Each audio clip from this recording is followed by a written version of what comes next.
आखिरकार रूस और यूक्रेन के बीच युद्ध कयो है। केवल 1 मिनट में मुख्य 5 कारण समझे। पहला कारण, नाटो। नाटो का विस्तार रूस के लिए सबसे बड़ी चिंता है। नाटो अमेरिका और पश्चिमी देशों का सैन्य संगठन का पूर्व की ओर विस्तार है। रूस का मानना है कि यदि यूक्रेन नाटो में शामिल होता है तो पश्चिमी देशों की सेनाएं और मिसाइलें उसकी सीमा पर तैनात हो जाएंगी, जो रूस की सुरक्षा के लिए एक बड़ा खतरा है। दूसरा कारण, यूक्रेन का पश्चिमी झुकाव। सोवियत संघ के विघटन के बाद से ही यूक्रेन धीरे धीरे रूस के प्रभाव से निकलकर यूरोपीय संघ और पश्चिमी लोकतंत्र की ओर बढ़ रहा है।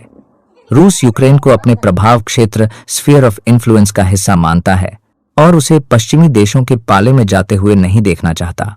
तीसरा कारण, क्रीमिया और डोनबास विवाद। 2014 का विद्रोह। जब यूक्रेन में रूस समर्थक राष्ट्रपति को हटाया गया तो रूस ने क्रीमिया पर कब्जा कर लिया। अलगाववाद।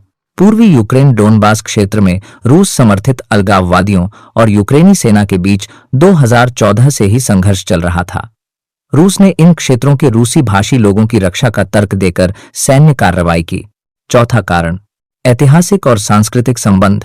रूसी राष्ट्रपति पुतिन का मानना है कि रूसी और यूक्रेनी एक ही लोग हैं और यूक्रेन का एक स्वतंत्र राष्ट्र के रूप में अस्तित्व रूस की ऐतिहासिक विरासत के खिलाफ है। वह रूस को फिर से एक महाशक्ति के रूप में ऐसे स्थापित करना चाहते हैं। पांचवा कारण, सुरक्षा की मांगें। Buffer zone.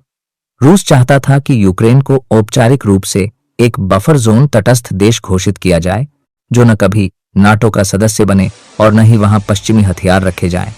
जब अमेरिका और नाटो ने इन शर्तों को पूरी तरह मानने से इनकार कर दिया तो रूस ने आक्रमण का रास्ता चुना। कुल मिलाकर समझा जाए तो यह युद्ध मुख्य रूप से सत्ता के संतुलन, सीमा सुरक्षा और यूक्रेन की स्वतंत्रता बनाम रूसी प्रभाव की लड़ाई है। Глянь, что делает.